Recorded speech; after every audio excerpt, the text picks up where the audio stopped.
이재명 대표의 독주를 막을 수 있는 건 법원의 판결 말고는 없나요?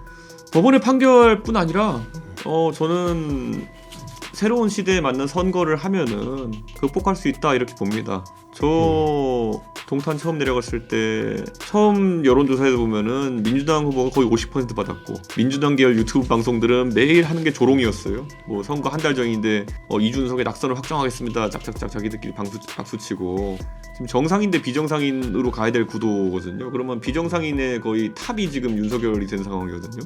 그러니까 예전에는 이 비정상인이 대두되기 전까지는 이재명 대표를 비정상인의 위치에 놓고 이재명 대 이재명을 할 수 있었겠지 모르겠지만은 지금은 윤석열이라는 거의 대한민국 한 국가가 생긴 이후에 세 손가락에 넣는 비정상인을 놓고 지금 이거 옹호하면서 이재명 욕하면서 이재명 대 반이재명 대선을 치르겠다?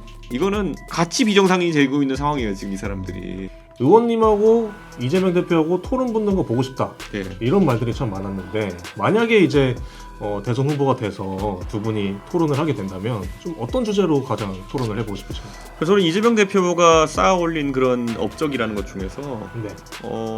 훌륭한 것도 있겠지만은 사실 부풀려져 있는 것도 많습니다. 음. 그래도 이재명 대표가 성남시장으로 행정해오면서 그때 각광받았던 거는 뭐 돈을 잘 쓴다에 대한 부분이에요. 되게 시대착오적인 얘기들이 가슴있다. 그런 거를 논박하실 준비가 되셨다. 이렇게 이해해도 될까요? 그렇죠. 아마 이재명 대표가 지금 하던 대로 저한테 들고 나와가지고 얘기하면은 저는 세게 논박할 수 있을 겁니다. 물론 이재명 대표도 그 사이에 생각이 좀 바뀌었길 좀 기대합니다. 조기 대선 얘기로 좀 돌아가 볼게요. 그 어차피 지금 조기 대선이 기정사실화 되어 있지 않습니까? 예. 선관위도 뭐 그렇게 보고 예. 뭐 움직이는데 예. 지금 어차피 다음 대통령은 이재명 아니냐라는 게 기정사실처럼 받아들여지고 있는데 이재명 대표의 독주를 막을 수 있는 건 법원의 판결 말고는 없나요? 법원의 판결뿐 아니라 저는 새로운 시대에 맞는 선거를 하면은 극복할 수 있다 이렇게 봅니다. 저 동탄 처음 내려갔을 때 굉장히 뭐 도대체 뭘 하려고 하는 거냐 사람들이 궁금해하기도 했고 처음 여론조사에서 보면은 민주당 후보가 거의 50% 받았고 제가 20% 남짓 받았고 그러다 보니까 이거 뭐 민주당 계열 유튜브 방송들은 매일 하는 게 조롱이었어요. 네. 뭐 선거 한 달 전인데 이준석의 낙선을 확정하겠습니다. 짝짝짝 자기들끼리 박수치고 부응하고 이랬거든요. 그만큼 유권자가 간단하지 않은 겁니다. 그러니까 유권자는 그 냉정하게 그 당시에도 동탄의 발전의 적임자가 누군지를 보고 있었던 것이고 그 처절하게 선거에 임하는 모습에서 정말 유권자가 저한테 해준 말인데 감동을 받았다 그러더라고요. 저는 이번 대선도 조기 대선도 마찬가지일 겁니다. 감동을 주는 후보가 감동을 줘야 되는 것이고요. 그리고 이미 대통령이 된 양 그렇게 설치는 사람은 절대 당선시켜주지 않을 겁니다. 지금 국민의힘에서는 이재명과 반 이재명 간의 구도를 만들고 싶어하는 것 같아요. 뭐 이재명은 범죄자잖아 안 돼. 그게 이제 네. 김치국 마시고 있는 게 패착이죠. 지금 이재명이 뭘 일으킨 게 아니라 윤석열이 뭘 일으켜가지고 네. 예. 지금 정상인 대 비정상인으로 가야 될 구도거든요. 그러면 비정상인의 거의 탑이 지금 윤석열이 된 상황이거든요. 그러니까 예전에는 이 비정상인이 대두되기 전까지는 이재명 대표를 비정상인의 위치에 놓고 이재명 대 반이재명을 할 수 있었겠지 모르겠지만은 지금은 윤석열이라는 거의 대한민국 한 국가가 생긴 이후에 세 손가락에 넣는 비정상인을 놓고 지금 이거 옹호하면서 이재명 욕하면서 이재명 대 반이재명 대선을 치르겠다? 이거는 같이 비정상인이 되고 있는 상황이에요 지금 이 사람들이 국민의힘에 있는 사람들이. 저는 이재명 대표를 저도 좋아하진 않지만은 어디서 지금 그런 구도를 짜려고 하느냐. 네, 저는 참 그렇게 자기 객관화가 안 되면은 가끔은 챗GPT한테 물어보는 것도 좋을 것 같아요. 누가 더 비정상인지. 걔는 잘 알 겁니다. 좀 아까 출마하실 수 있는 상황이 된다면 출마하시겠다 네. 하셨고 뭐 다음 선거에선 누가 되든지 간에 감동을 주는 사람이 될 거다라고 했는데 그 감동을 줄 수 있는 포인트는 뭐 어떤 게 있을까요? 전략이랄까요? 그건 뭐 영업 비밀입니다. 그런데 네. 제가 봤을 때는 그걸 제가 말로 떠드는 것보다는 행동으로 보여드려야 되는 거고 저는 제가 정치를 하면서 13년 동안 저도 공격 많이 받았거든요. 근데 우선은 제가 했던 말 중에 그렇게 틀린 말이 많지는 않았던 것 같습니다. 예, 적어도 제가 남들보다 앞서서 얘기를 제기하는 것이 정치인의 역할이라고 생각하고, 그래서 제가 앞서서 얘기한 것들에 대해서 어떤 분들은 먼저 앞서서 비난하신 분들도 있을 거예요.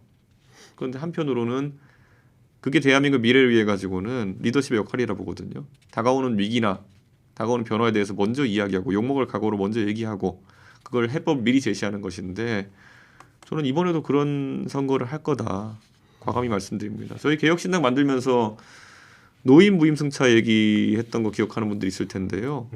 제가 그때 노인 무임승차를 없애고 한 달에 뭐 1년에 얼마씩 지급하는 바우처 제도로 전환해야 된다. 수도권이나 아니면 지하철이 있는 곳에 있는 노인들만 그 혜택을 받는 것은 불공정 아니냐. 예를 들어 동탄엔 지하철이 없어요.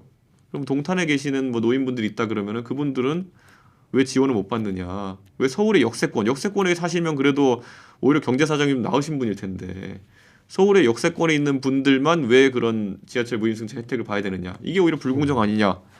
이 주장에 대해 가지고 지금까지 매번 뭐 반대하는 사람들이 뭐 갈라치기냐 뭐 아니 이게 왜 갈라치기입니까? 오히려 공정성을 강화하는 것이지. 근데 이런 이제 말장난스러운 그런 음해라고 해야 될까요? 이런 거에 대해서 단호하게 대한민국 국민들이 거부를 해야 되는 겁니다. 그래야 이제 변화가 일어나는 것이고, 저는 그런 것들 용기 있게 얘기하겠습니다. 저희 개혁신당 만들면서 많이 회자되지 않았지만은 이혼제도 같은 것도 손봐야 된다 얘기하거든요. 지금 대한민국에 더 이상 이혼이 무슨 뭐 잘못이 아니고 뭐 그런 상황 속에서 우리는 아직까지 60년대, 50년대 이럴 때 그 흔히 있는 가정 모델, 여성보다는 남성이 경제권을 대부분 쥐고 있고 오히려 남성이 뭐 외도한 다음에 여성을 돈 한 푼 안 주고 내쫓는 모델을 막기 위한 예를 들어서 뭐 이런 유책주의 이혼이라든지 이런 것들이 이끌어가고 있잖아요. 그런데 사실 파탄주의가 이제는 더 적절할 수 있는 것이고, 단순하게 얘기해가지고 저는 이렇게 생각해요. 우리가 출산율 문제 이런 것도 얘기하지만요. 출산율이라고 하는 것은 생애 주기에 한 번 결혼했냐 마냐의 문제도 중요하지만은 예를 들어 파트너가 마음에 들지 않으면은 다시 새로운 파트너와 함께 어떻게 결합해서 다시 한번 그런 결혼 생활 도전하느냐 이런 게 쉬워야지 또 예를 들어 거꾸로 말하면은 그런 출산율이나 이런 문제도 해결될 수 있는 거거든요. 저는 냉정하게 이제 봐야 된다 이런 생각입니다. 만약에 어떤 마음이 맞지 않는 커플이 그런데 또 이혼이나 이런 절차적인 문제가 너무 어려워가지고 결혼 생활 지속한다면은 그게 뭐 아이를 더 낳아가지고 더 큰 가정을 꾸리고 이런 것들이 지연될 수도 있는 거거든요. 그러니까 저는 이미 결혼 초혼 연령이 높아진 상황 속에서 그런 것들도 출산율에 영향을 미친다 봅니다. 근데 이런 것들을 얘기하는 것을 우리가 무슨 뭐 가쓰고 유교적 관점에서 이런 말하면 또 뻔하게 너 뭐 이혼 조장하는 거냐 이런 식의 음해로 이제 이 문제를 풀어나갈 수는 없습니다. 저는 아주 솔직하게 이제 풀어내야 될 때가 아닌가. 기업 회장들도 지금 이혼 못 해가지고 저렇게 사실상 파탄이 나온 혼인 관계를 지금 계속 이어나가고 이러고 또 그래서 혼외 출산하고 이래야 되는 상황인데 저는 이제는 이거 용감하게 다 토론해야 될 상황이라고 생각합니다. 참 유교적 관점이라는 게 참 문제가 많은 것도 사실이죠. 그런데 네. 보면은 만약에 나오셨어요. 네. 대선에 나오셨는데 이재명 대표하고 1대1로 붙는 상황이 온다고 가정했을 때 네. 이재명 대표 쪽에서는 유교적 관점으로 이런 얘기를 할 수도 있을 것 같아요. 이준석 후보? 네. 경험이 일정하지 않냐. 정치한 지 얼마 됐어. 그거에 비하면 이재명은 이렇게 정치 경력을 쌓아온 사람이야. 안 돼. 저 친구는. 제가 이재명 대표보다 결코 정치 경험이 부족하진 않을 겁니다. 제가 2011년에 이제 정치를 시작했기 때문에 이재명 대표도 2006년에 시작했나요? 10년에 시작했나요? 10년에 했겠네요. 정치 전에 행정까지 다 합치면은 행정이 10년에 네. 시작했을 겁니다. 아마 성남시장 그렇게 했을 텐데 저는 거기에 비해서 결코 적지 않다. 그리고 중앙 정치의 경험은 제가 더 많을 거다 이렇게 생각하고요. 그리고 정치 오래 한 사람이 오히려 구태의 모습을 보인 경우도 많습니다. 저한테 젊다고 해서 뭐라 하는 분들이 혹시 있다고 한다면은 대한민국의 정치가 손가락 받을 만한 행동은 전부 다 60대 정치인들이 한 겁니다. 저는 그분에 있어서 그분들을 비하하고자가 아니라요. 결코 젊다는 이유로 그걸 배척하는 건 오히려 안 된다라는 생각이고, 저는 이렇게 생각해요. 대통령이든 아니면 주요한 정치 역할이든 더 이상 60대 70대 되신 분들이 정치의 마지막 트로피 같이 생각하고 달려들지 않았으면 좋겠습니다. 저도 제가 냉정하게 말하면요, 20대 30대 때 제가 정치하면서 가졌던 그런 어떤 지적인 능력이나 그런 빠릿빠릿함에 비해서 저도 이제 40대 올해 접어드는데 저도 사실은 가끔 아쉬울 때가 있거든요.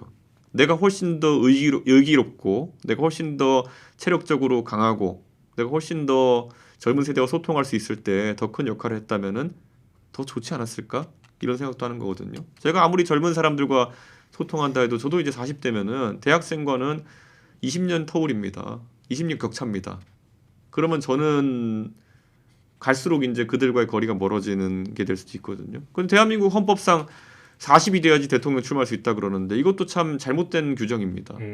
저는 하지만 어쨌든 그래도 그들과 가장 가까운 나이에서 도전할 수 있는 정치인으로서 저는 제 역할이 있다 봅니다. 좀 그 비슷한 얘기가 나와서 좀 드린 네. 질문인데요. 이게 안 그래도 저희 방송에서 의원님 언급이 좀 많이 됐어요. 네. 그래서 의원님 지지자분들도 댓글을 많이 달았습니다. 네.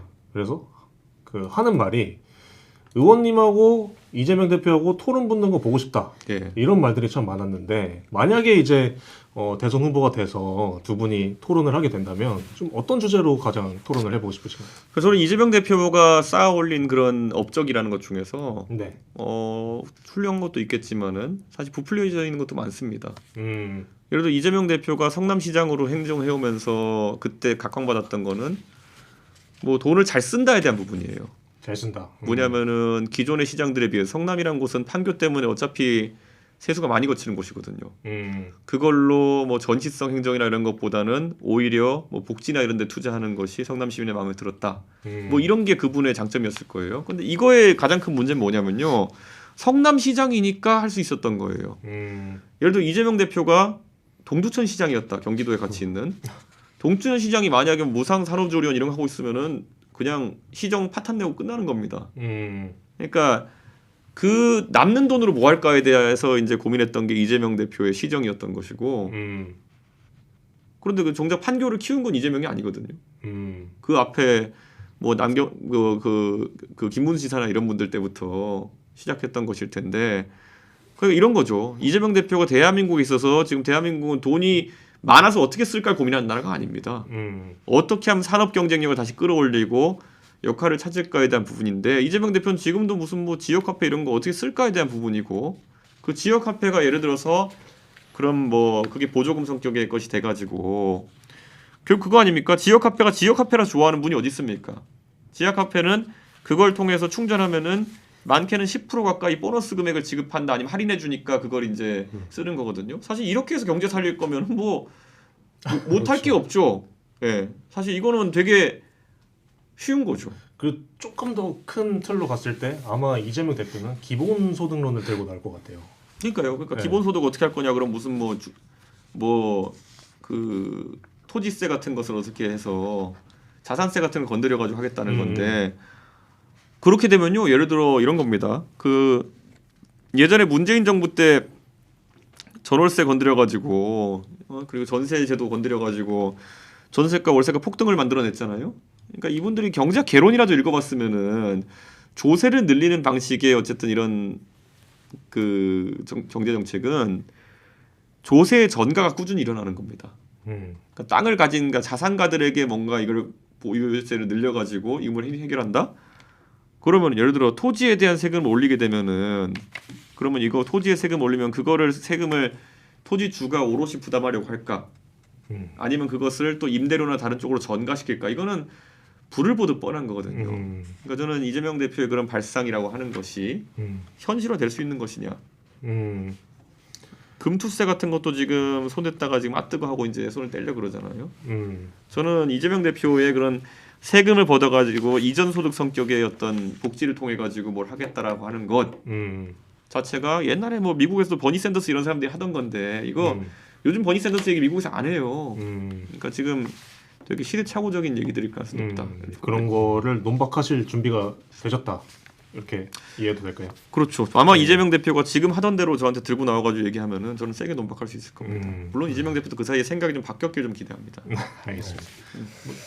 그 한동훈 전 대표 얘기 좀 예. 여쭤볼게요. 그 대선 되면 나오실 것 같던데 어떻게 보세요? 나올 거라고 생각하세요? 원래 그 정치병 걸리면 못 빠져나옵니다. 네.